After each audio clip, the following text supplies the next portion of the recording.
4차 산업혁명과 영상의 미래를 알기 위해서 우선 우리가 학교에서 배웠던 산업혁명에 대해 간략히 나열해 보도록 하겠습니다. 1차 산업혁명 이전에는 세상은 자연의 힘으로만 돌아갔습니다. 에너지를 쓸 수 있는 자원은 사람이나 가축뿐이었고 기껏해야 수력과 풍차 등과 같은 풍력이었고 이를 활용한 농업이 세상을 움직이던 농경사회였습니다.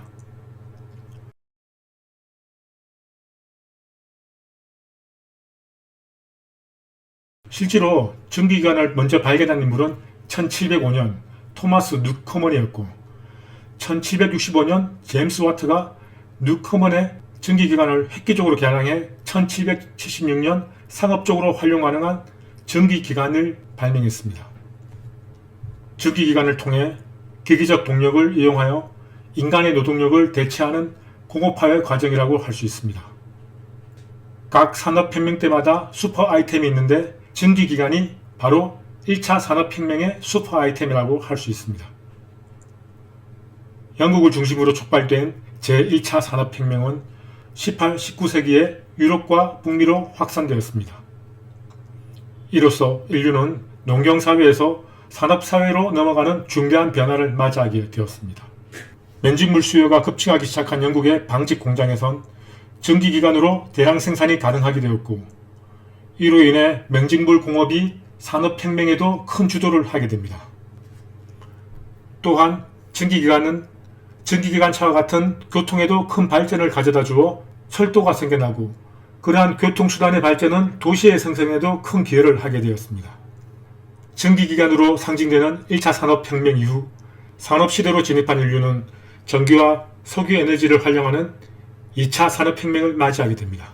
특히 미국의 발명가 에디슨의 전구와 전기의 발명은 2차 산업혁명의 슈퍼 아이템이 되었습니다.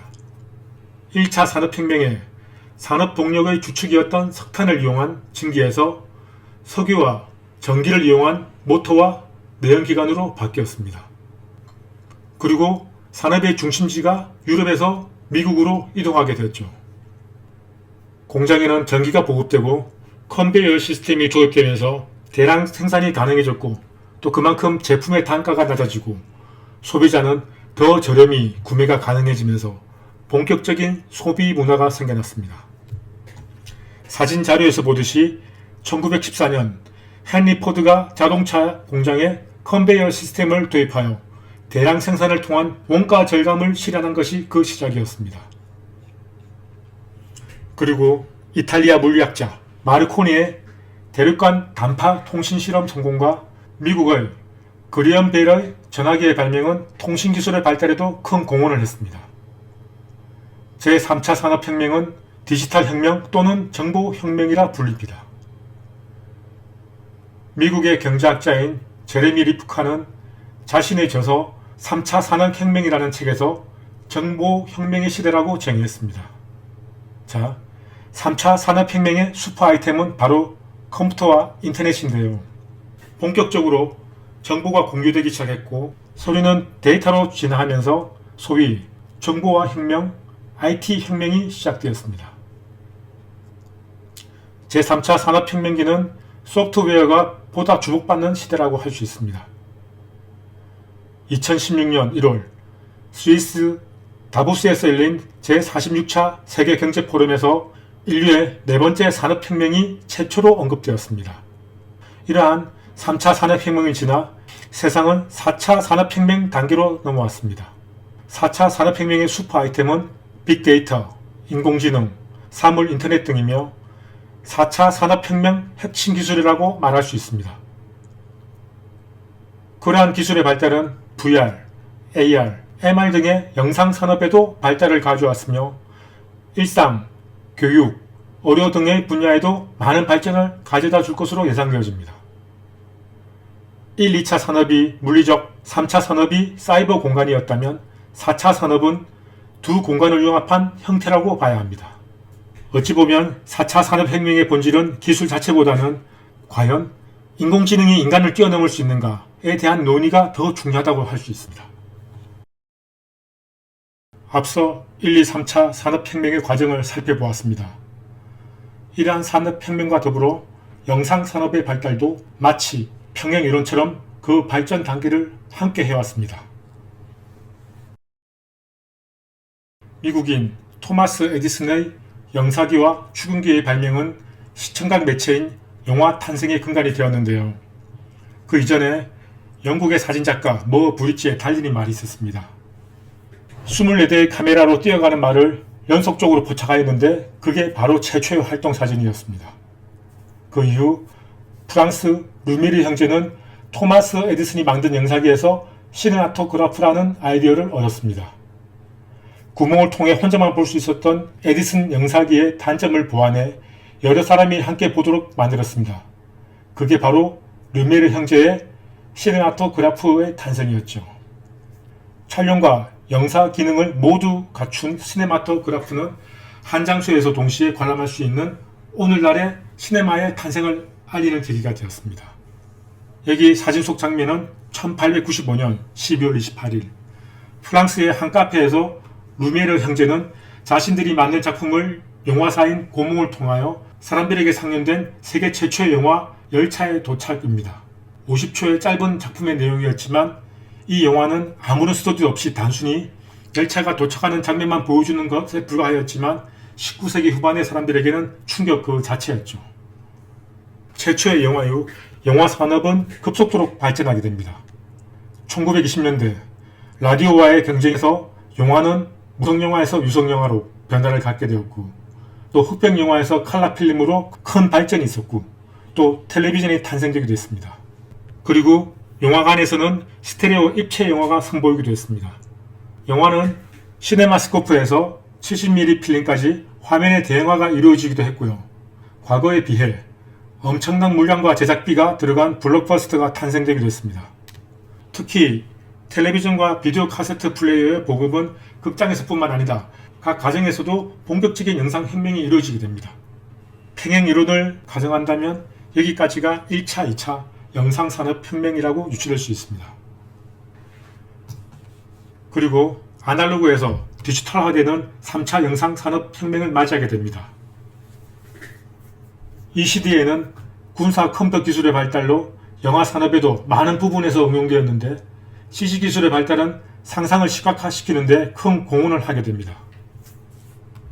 제임스 카메론 감독의 어비스를 비롯해 스티븐 스필버그 감독의 쥬라기 공원 등 많은 시각 효과의 발전을 가져다 주게 되었습니다. CG 기술의 발달은 SF나 판타지 장르의 영화뿐 아니라 멜로나 극영화 등 여러 장르의 영화에서도 필수로 사용되어지게 됩니다. 그림에서 보시는 바와 같이 수만 명의 군중들을 만들어내서 제작비 절감에도 큰 기여를 하게 되죠. 또한 컴퓨터 그래픽 이미지의 활용이 정점이 된 것은 아바타로 3D 입체 영화로 제작되어 전 세계적으로 흥행을 하게 됩니다. 3D 입체 영화는 주로 관객들에게 사실감을 극대화 보여줄 수 있게 되었습니다.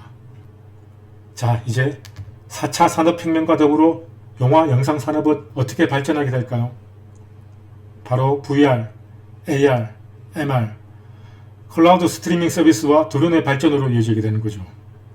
특히 4차 산업혁명 시대 주요한 분야인 사물인터넷, 빅데이터와 인공지능, VR 기술의 발전이 가져다주는 영화 산업의 환경 변화는 스토리텔링의 변화까지 주고 있습니다. 영화 영상 제작에 활용되고 있는 디지털 전자장비인 카메라 등의 촬영 장비, 조명 장비, 모니터, 사운드 녹음 장비 등이 서로 소통할 수 있는 사물 인터넷 기술이 장착하게 되면 영화 영상 작업 환경에도 많은 변화를 가져오게 됩니다. 유튜브, 넷플릭스와 같은 개인 방송, 클라우드 스트리밍 서비스도 새로운 생태계를 이루며 발전하고 있습니다. 덕분에 수많은 컨텐츠가 쏟아져 나오고 있죠. 현재 카메라의 촬영 데이터가 자동으로 저장 장치에 전송이 된다든가 드론과 같은 촬영 장비가 모바일을 통한 통신 연결이 된다든가 하는 기초적인 기술이 활용되고 있습니다. 사물 간의 자동적인 소통이라기보다는 인터넷에 연결된 기기들 사이에 인간의 조작이 개입된 행태들이며 이는 앞으로 영상산업에 엄청난 발전을 가져다 줄 것입니다.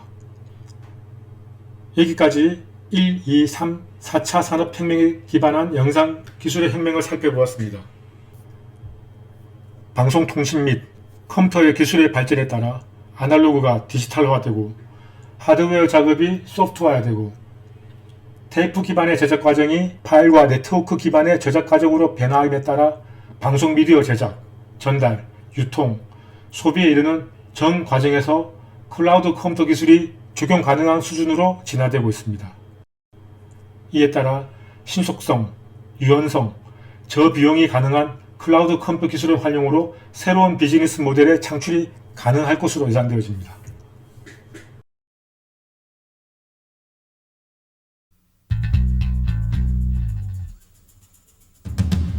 이부 강의는 오래전 제 작품 영상으로 시작해 보겠습니다. 거의 20년 전의 작품들인데요. 아마 여러분들이 태어나시기 전에 작품들이 대부분이라 생소한 작품들이 많이 보일 겁니다. 저 당시에는 우리나라가 경제가 급속도로 발전하던 시대였고 CG 산업까지 발달하던 때였기 때문에 작품의 퀄리티가 상당히 높아져 가던 때였어요. 특히나 TV 광고의 경우에는 짧은 분량임에도 불구하고 많은 투자가 들어가기 때문에 그만큼 영상의 수준이 높을 수밖에 없어요.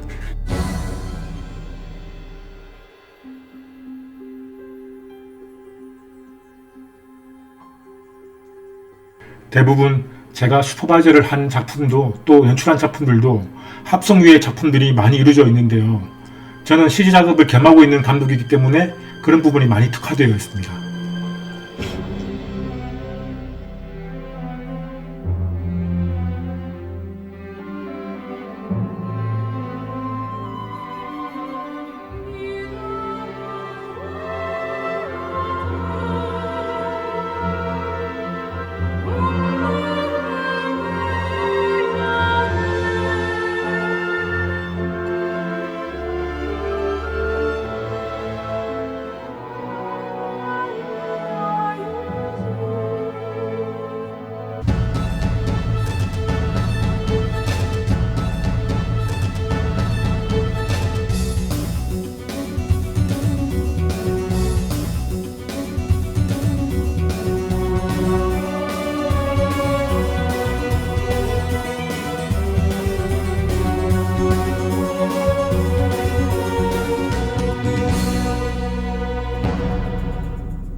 자, 그러면 제가 최근에 만들었던 제 예산 광고 제작 과정을 한번 보겠습니다. 광고 대행사 사장님의 요청으로 신용정보회사의 광고 영상 감독을 맡게 되었는데요. 기획안이 우리가 2002년도 월드컵의 그런 함성의 그런 목소리를 담아서 대한민국을 새한민국이라고 재해석을 해서 만든 광고예요. 제품명 또는 회사명은 제 명함으로 살짝 가렸습니다. 많은 남자 여자 모델 분들을 인터뷰를 했는데 그 중에서 제일 인상이 좋고 표정 연기가 뛰어난 두 분을 선발했습니다. 그리고 고민에 빠졌습니다. 자, 그 고민은 바로 무엇이냐? 한강에서 자연스럽게 촬영을 할 것이냐, 아니면 합성을 생각해서 스튜디오에서 촬영을 할 것이냐 했습니다. 촬영 당일 날씨 상황을 봐서 둘 다 가능성을 가지고 라이브 촬영과 스튜디오 촬영을 겸하기로 했습니다. 자, 보세요. 남자 여자의 모델 표정이 안 좋죠. 이날 날씨가 너무 화창해가지고 햇빛이 너무 강해서 이 표정 연기를 제대로 할 수가 없었어요. 그래서 한강 촬영을 포기하고 빨리 홍대 스튜디오로 달려갔습니다. 자, 이렇게 스튜디오에서는 스태프들이 원활하게 촬영할 수 있었고 남자 모델, 여자 모델들의 표정부터 다르죠. 한강 야외 촬영에 비해서는 촬영이 순조로웠지만 대신 합성을 해야 되기 때문에 후반에서 더 많은 공을 들여야 됐죠. 크로마 촬영에는 크게 두 가지가 있어요. 그린 스크린과 블루 스크린이 있습니다. 자, 블루 스크린에 비해서 그린 스크린은 명도가 높기 때문에 낮을 배경으로 합성할 때는 그린을 많이 쓰고 밤 배경을 합성할 때는 블루 스크린을 많이 쓰고 있어요. 자, 촬영되어진 촬영본으로 20초짜리 가편집을 하였는데요. 수많은 촬영본 중에서 OK 컷을 골라서 콘티의 내용들을 잘 이어 붙여 나갔습니다. 새로운 나라가 옵니다.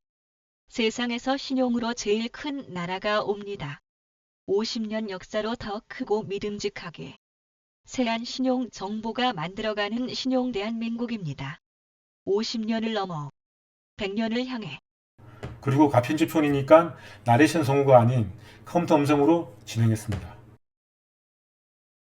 그 편집된 편집본을 가지고 이제는 디테일한 합성을 들어가는 거죠. 합성을 하기 위해서, 디테일한 작업을 하기 위해서는 애프터 이펙트라는 프로그램을 쓰고 있습니다. 자, 편집 작업 시에 선택된 OK 컷을 작업 컴포지션에 올립니다. 하늘 배경을, 남자 모델의 OK 컷을 레이어 올리고요. 그 위에 레이어는 여자 모델의 촬영본을 올렸습니다. 두 모델을 이렇게 동시에 찍은 컷도 있었으나 두 모델 표정이 다 같이 마음에 드는 게 없었어요. 그래서 남녀 모델 각각의 OK 컷을 합성하기로 했습니다.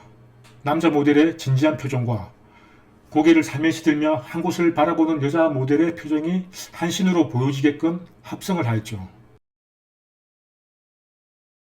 우선 남자 모델 그린스크린을 제거하고 여자 모델의 그린스크린을 제거하여 대략적인 느낌을 봅니다. 합성은 디테일이 중요하기 때문에 인물의 자연스러운 합성을 위해 많은 노력이 필요로 합니다.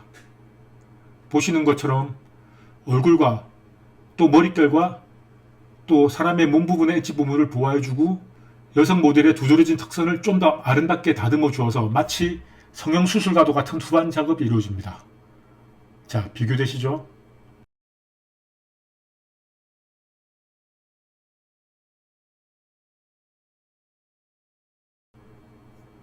우리가 현장 촬영 시 카메라의 포커스를 이동하듯이 후반 작업에서도 그 기능이 가능합니다.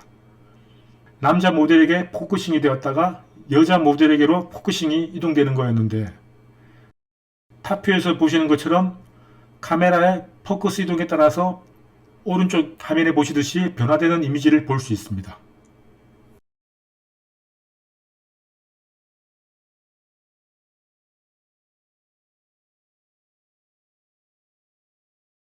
자, 그럼 완성된 씬을 볼까요?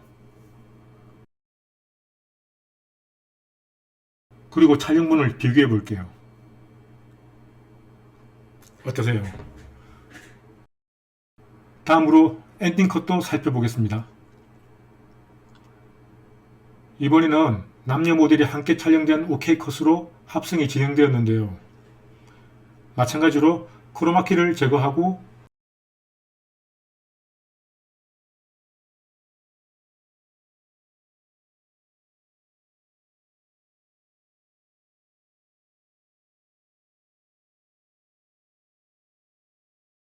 배경이 되는 하늘과 구름,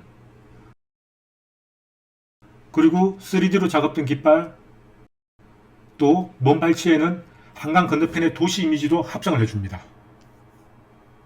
그리고 스케일을 느낄 수 있도록 비행기도 올려보았고요. 자, 비행기가 날아가는 것처럼 보이기 위해서 포지션 이동도 해주고요.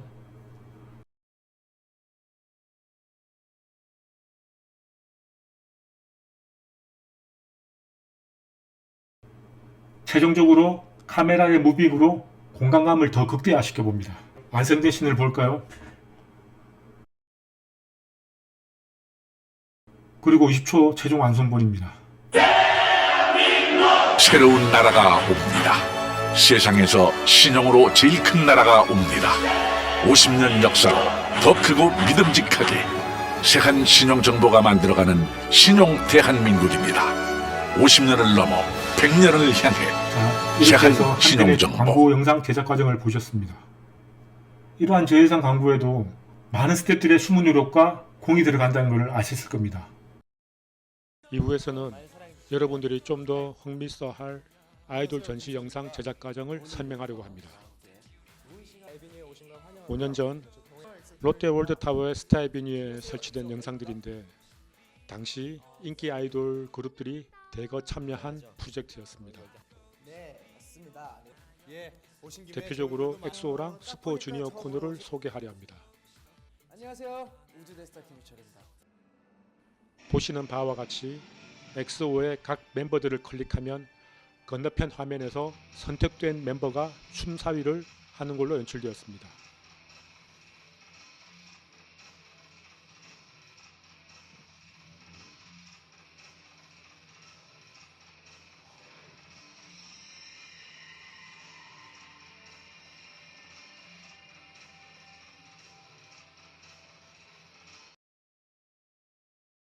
한번 보실까요? 정중앙에 레이를 터치해 보겠습니다.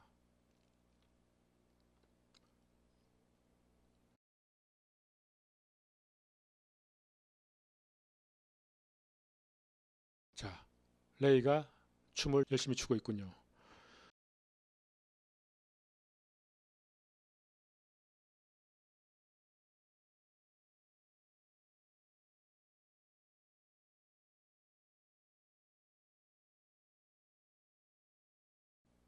그리고 제일 왼쪽에 디오를 터치해 볼까요?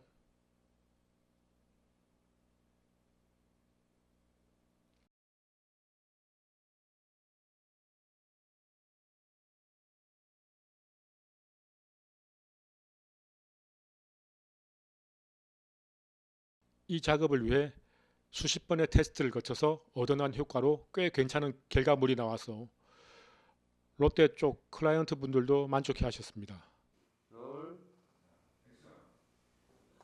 슈퍼주니어의 성빈 촬영본으로 몇 가지 테스트를 해봤는데요. 파티클과 폼이라는 플러그인으로 입자의 크기, 개수 등 여러 가지를 테스트하여 최적의 느낌을 찾아내서 적용시켰습니다.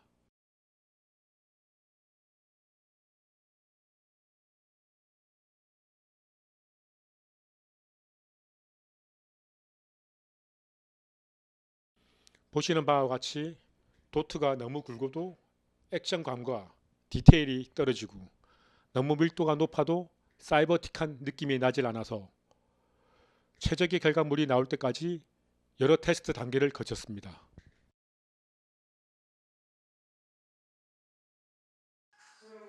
자, 이제 엑소 멤버들의 안무를 볼까요?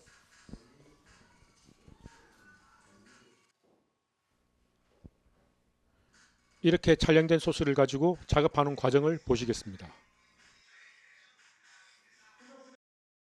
배경이 되는 우주의 배경화면을 포토샵에서 작업을 하였고요. 달을 아주 큼지막하게 과장되게 합성을 하고 머나먼 은하계를 배치시켜서 스케일감을 부여했습니다. 그리고 각각 멤버들을 배치해 봅니다. 자, 기억나는 대로 말씀드릴게요. 디오, 백현, 수호, 찬열, 레이, 시우민, 첸, 카이, 세훈, 타오, 그리고 오로라 효과를 주어 대기 화면을 완성시켰습니다. 이 아이돌 그룹의 특성상 자주 탈퇴하고 재결성이 되니까요. 두 번의 업데이트를 걸친 거예요. 자, 맨 마지막에 세훈을 터치해 보겠습니다.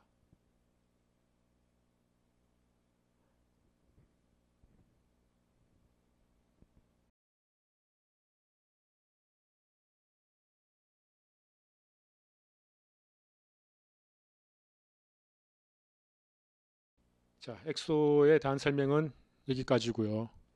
그리고 다음 파트로 슈퍼주니어 존을 설명해 드릴게요. 촬영 당일날 크롬마키 촬영 사진입니다. 제 뒤에 보이시는 우주 대스타 희철군, 성격이 참 좋았던 걸로 기억됩니다. 슈퍼주니어는 얼반을 컨셉으로 우주 배경의 엑소와는 달리 지하 세계를 배경으로 하고 있습니다. 자, 희철군을 클릭해 볼까요?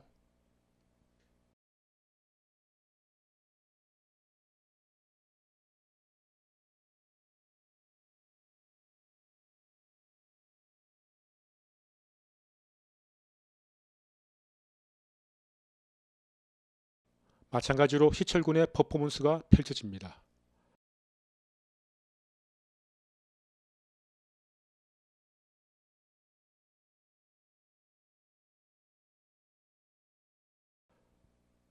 슈퍼주니어도 여러 테스트를 거쳐서 완성되었는데요. 셔터라는 플러그인을 이용해서 만든 결과물입니다. 이 또한 여러 가지 테스트를 거쳐서 최적의 효과를 살려냈는데요. 부서지는 조각조각들이 적당한 크기와 속도로 퍼져야 임팩트가 있기 때문이죠. 그럼 이번에는 시온을 클릭해 볼까요?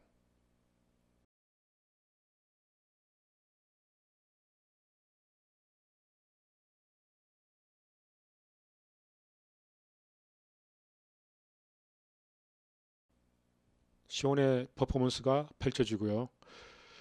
이러한 과정들을 거쳐 5개월 동안 여러 아이돌 스타존을 완성하게 되었습니다.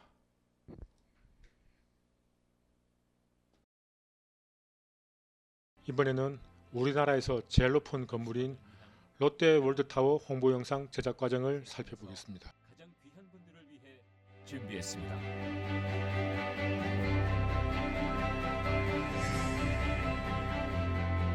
당신이 가장 빛나는 그 순간을 위해 우리가 함께합니다. 4년 전쯤 광고 대행사의 의뢰로 롯데 월드타워 시그니얼 레지던스랑 프리미어 세븐의 홍보 영상 감독을 제외받았었습니다. 아쉬움도 많고 여러 가지 에피소드도 많았던 작품이었습니다. 지금은 완공되어서 실체가 있지만 그 당시에는 완공 전 분양 단계였기 때문에 실체가 없었기에 많은 부분을 3D로 배경을 만들고 크로마키 촬영된 인물들을 합성하는 과정으로 진행되었습니다. 먼저 당신의 행복을 준비합니다. 여가와 쇼핑, 힐링이 함께하는 공간. 시그니엘 레지던스 바로 한 걸음 아래 문화와 쇼핑의 공간이 존재합니다. 당신의 명성에 어울리는 소중한 사람들과 함께 육성급 호텔 서비스와 함께하는 시그니엘 레지던스의 각종 서비스, 레저, 문화, 스파, 풍요롭고 아름다운 삶을 위해 여러분의 상상, 그 이상의 서비스가 여러분과 함께합니다.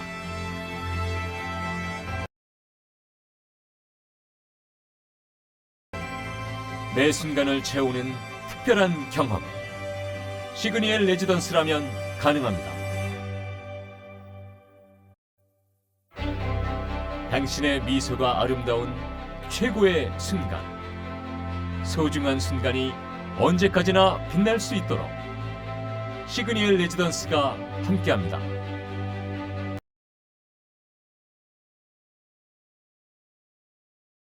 당신만을 위한 특별한 공간, 당신만을 위한 특별한 서비스.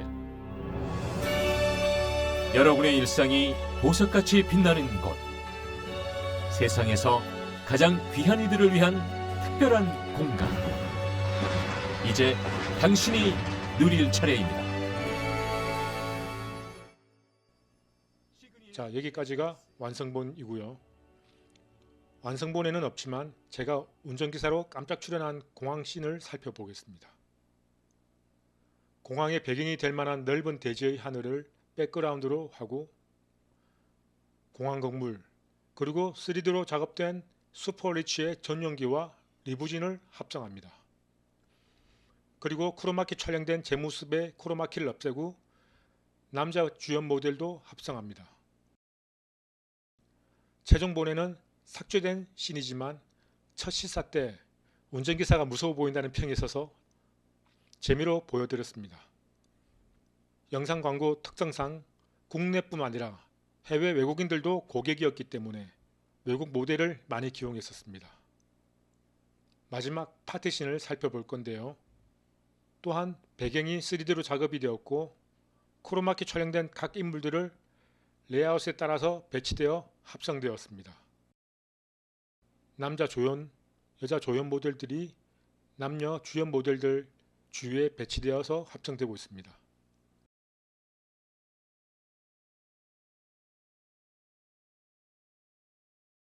그리고 최종 시사를 거쳐 롯데월드타워 분양룸에 30개의 대형 모니터를 통해 전시되었습니다. 또 하나의 작품을 볼까요? 바로 OK 배구단의 선수 소개 영상인데요.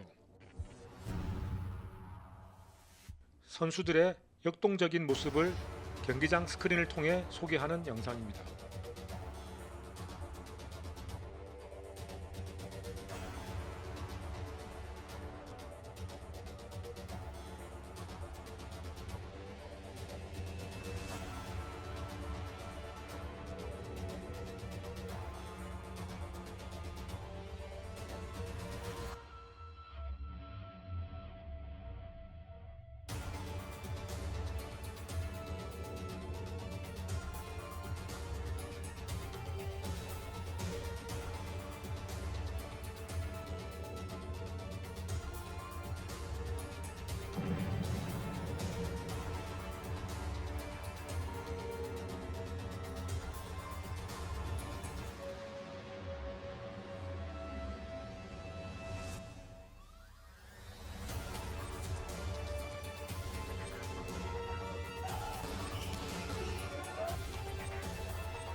좌측이 비포 영상이고 오른쪽이 애프터 영상인데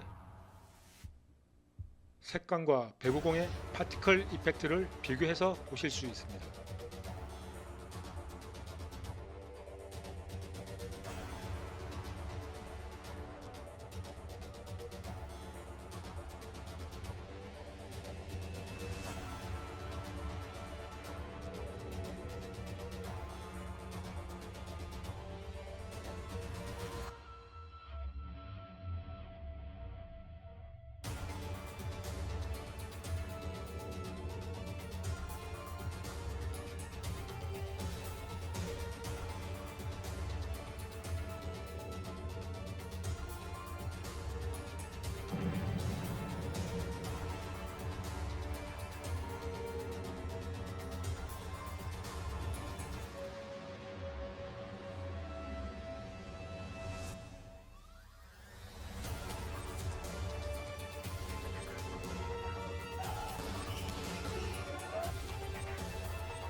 자, 그럼 하이라이트 영상의 작업 과정을 볼까요?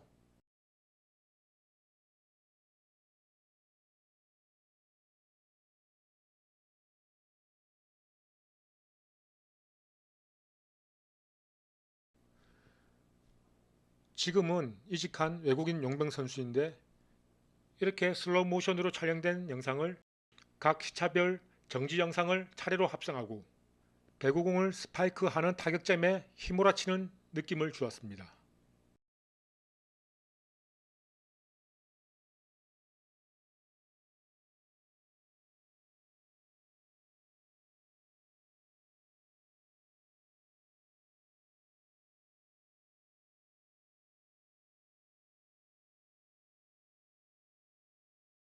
그리고 배구공에 파티클 임팩트를 적용시켰습니다. 파티클도 여러가지 테스트를 하여 적정값을 주었는데요. 이렇게 파티클이 커지면 더 과격한 느낌도 전달될 수 있습니다.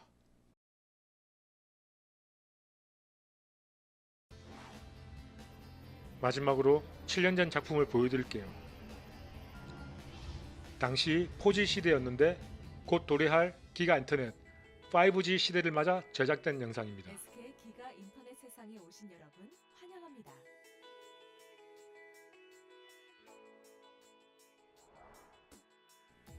당시에는 생소한 IoT, 빅데이터, 딥러닝, 사물 인터넷을 표현한 영상입니다. 이번 강의에 대략적인 설명 영상이 될 수 있을 것 같아서 준비했습니다. 많은 데이터를 초고속 전송하는 기가 인터넷을 통해 멀리 있는 가족을 홀로그램으로 생생하게 만나볼 수 있게 됩니다. 이렇듯 속도의 혁신을 넘어선 실감형 서비스로 추억을 공유하고 멋진 순간을 함께할 수 있게 되는 것이죠.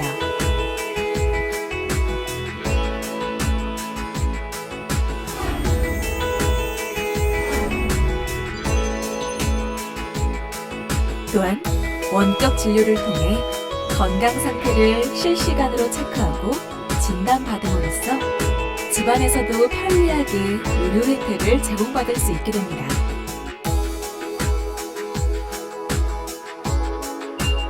나아가 생생한 학습 체험이 가능한 스마트 원격 교육으로 세계 유수의 강의를 집안에서 받아볼 수 있습니다.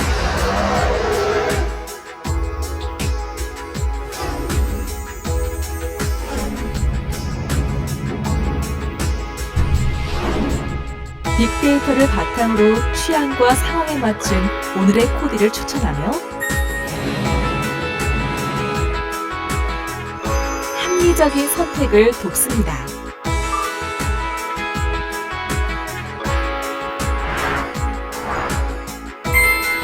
언제 어디서나 사랑하는 사람의 마음을 전합니다.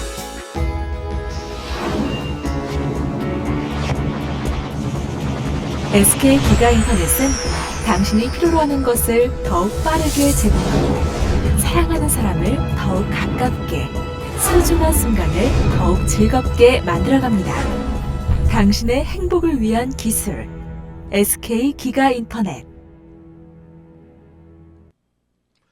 이 작은 벽지 크로마키로 촬영된 인물들을 합성해서 완성되었는데요. 3면 영상의 미디어 파사드로 전시되었었습니다. 마지막으로 지금 이 시대에 새로 탄생한 신인류에 대해서 알아보겠습니다. 우리 인류는 유인원을 거쳐 호모사피엔스, 그리고 이제는 포노사피엔스로 진화되었습니다. 포노사피엔스, 휴대폰을 뜻하는 라틴어의 포노, 생각, 지성이 있는 인간을 뜻하는 영어의 사피엔스. 이 두 가지 단어의 합성어가 바로 포노사피엔스이고 디지털 시대의 신인류를 지칭하는 신조어입니다. 핸드폰이 자신의 신체의 일부가 되어버린 지금의 사람들을 빗대어 부르는 말이기도 한데요. 바로 4차 산업혁명의 주역이 되는 주체이기도 합니다.